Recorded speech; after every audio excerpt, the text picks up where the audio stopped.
third area of work that we do as far as justice is concerned is gender justice.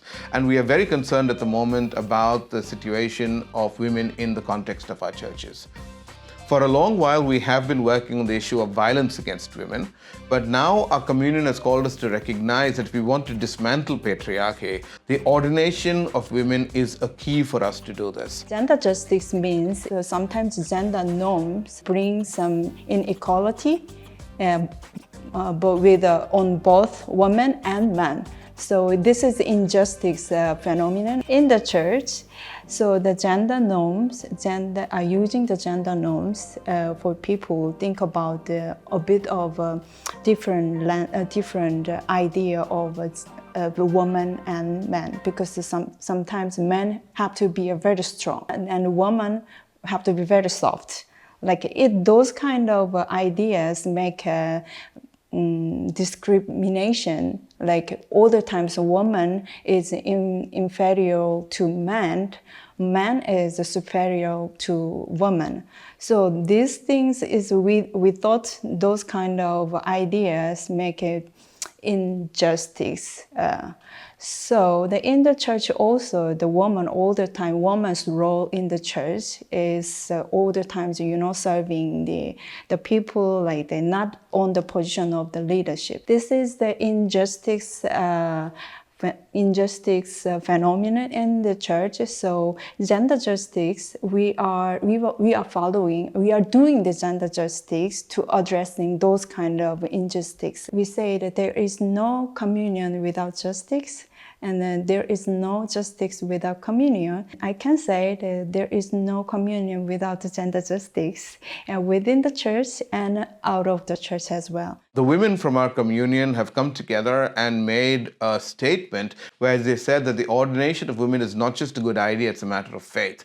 For area to address the ordination of a woman, because first one is we are doing gender audit to the member churches. We are asking to the member churches, what is the woman's status in the church? What is the role of the woman in the church? And what the woman want to do in the church? And the second one is also we have studying the member churches, which is already ordained woman. What is the process of the successfully the ordained woman before historically and process and politics and even police.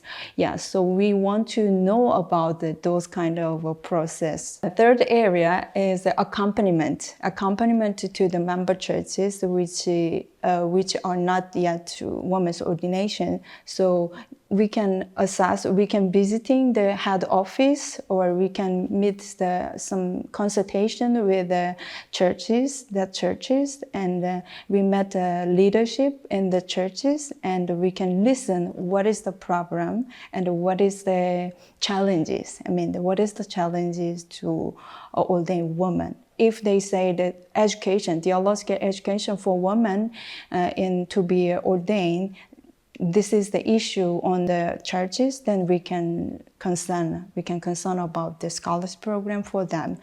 I think it can be quite isolating being a woman in the church or the ecumenical movement. There's a lot of barriers and also a lot of hidden or issues that aren't talked about or aren't raised. And I think a lot of the time it can be overwhelming being a woman in the church with the multitude of intersectionalities, the multitude of issues and things we face. It just feels like there's just a need for a space for us to rejuvenate, replenish, recover, and also reconnect with one another and find a way to support each other, listen to one another, learn from one another, inspire the next generation, and kind of build a sisterhood. So we can start to kind of strengthen ourselves and then begin to really affect and really kind of change and put our mark on the ecumenical movement, not as just individuals as women, but as a collective of female voices. If you talk about gender justice, every region of the world is concerned about inequalities that take place, the imbalances with regard to gender, where women are seen as tokens and not worthy to occupy leadership positions. And when they do, it's like something so good that has come from heaven has happened, as if they are not equal to men.